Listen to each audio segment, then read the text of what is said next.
بسم اللہ الرحمن الرحیم۔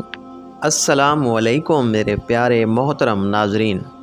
پیارے دوستو، آج کی مختصر سی ویڈیو کا موضوع ہے کہ بیٹی کیوں پیدا ہوتی ہے اور حضرت علی علیہ السلام نے کیا فرمایا۔ دوستو، عرب میں ایک انسان بیٹیوں کو زحمت سمجھتا تھا۔ جب جب اس کو بیٹی پیدا ہوتی تھی وہ اللہ کی اس رحمت پر افسوس کرتا تھا۔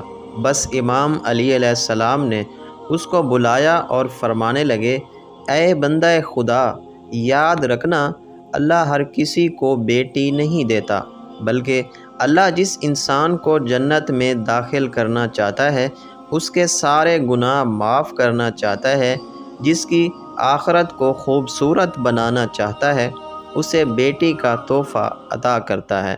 میں نے اللہ کے رسول سے سنا، جس انسان نے اپنی ایک بیٹی کی اچھی پرورش کی، اس کی شادی کروائی، تو اللہ اس پر جنت واجب کر دیتا ہے۔ یاد رکھنا، بیٹی والدین کے گھر کے لیے رحمت بن کے آتی ہے۔